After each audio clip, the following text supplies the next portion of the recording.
Hey guys, welcome back to my channel. আমি শাইনি আবার হাজির হয়ে গেছি আপনাদের সাথে আড্ডা দিতে through my channel that is crazy Bong fusion. আড্ডা শুরু করার আগেই সকলকে জানাই গণেশ চতুর্থীর আন্তরিক প্রীতি, শুভেচ্ছা ও অনেক অনেক অভিনন্দন।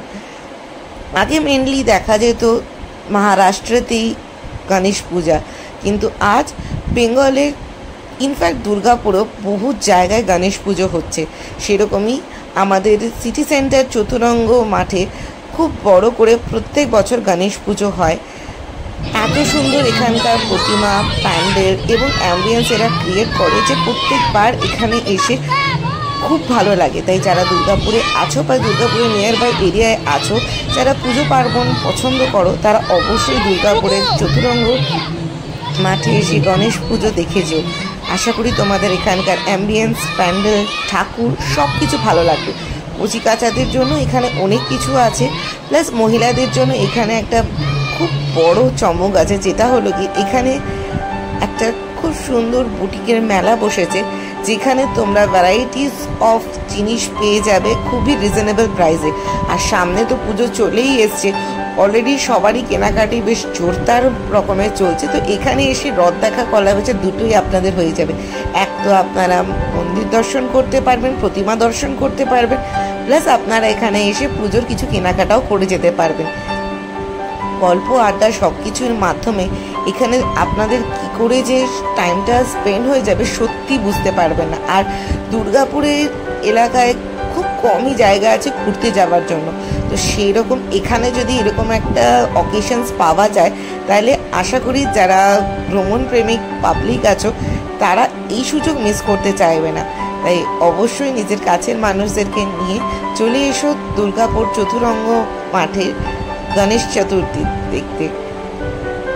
আশা করি তোমাদের এখানে এসে খুব ভালো লাগবে। এবছর আমার নতুন অর্গানাইজেশনও প্রথমবার গণেশ পুজো। সত্যি এখানে যে এত সুন্দরভাবে এত বড় করে গণেশ পুজো হয়, আগে না দেখলে সত্যি বোঝা যেত না। সিরিয়াসলি এখানে এসে গণেশ পুজোতে এত এনজয় করব কোনো দিন ভাবিনি। খুব ভালো করে এখানে নিজের কাছের মানুষদেরকে নিয়ে গণেশ চতুর্থী সেলিব্রেট করলাম সবাই মিলে।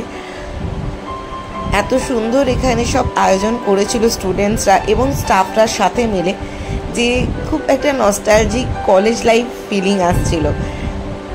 কলেজে পড়াকালীন আমরা এইভাবেই পুজো আচ্চাগুলো করতাম। তো এখানে যখন স্টুডেন্টস প্লাস স্টাফ সবাই মিলে একসাথে যখন কোনো একটা পুজোর অ্যারেঞ্জমেন্ট করে, একসাথে সবাই মিলে যখন সেটা সেলিব্রেট করা হয়, খুব ভালো লাগে। আমার নিজের ডেস্কেও একটা ছোট্ট গণেশজির মূর্তি আছে।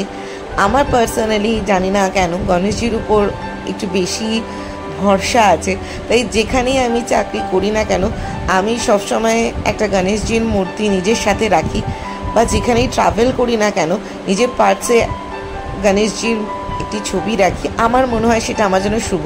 তাই ছোট্ট করে নিজের ডেস্কেও পুজো করেছিলাম গণপতি বাপ্পার।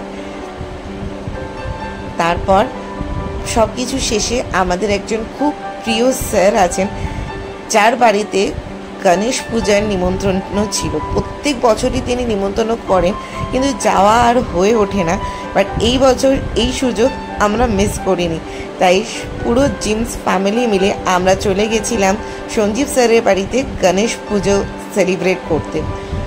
এত সুন্দর আয়োজন করেছিল সব কিছুতে, ভোগ থেকে আরম্ভ করে, খাওয়া দাওয়া থেকে আরম্ভ করে, প্যান্ডেল থেকে আরম্ভ করে, ঠাকুর থেকে আরম্ভ করে সব কিছু এত ভালো ছিল যে এবার তো এলাম, এবার অপেক্ষা করে থাকবো নেক্সট বারের জন্য। সত্যি খুব ভালো অ্যারেঞ্জমেন্ট হয়েছিল। আপনাদের জায়গায় কীভাবে কীরকমভাবে আপনারা গণেশ পুজো সেলিব্রেট করছেন সেটা নিচে কমেন্ট সেকশানে গিয়ে কমেন্ট করে অবশ্যই জানাবেন।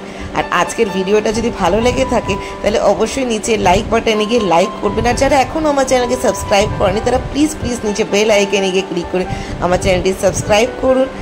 আমার চ্যানেল দেখতে থাকুন, ভালো থাকুন, সুস্থ থাকুন। আজকের মতো ভিডিও এখানেই শেষ করছি। Thank you so much for watching this video till and.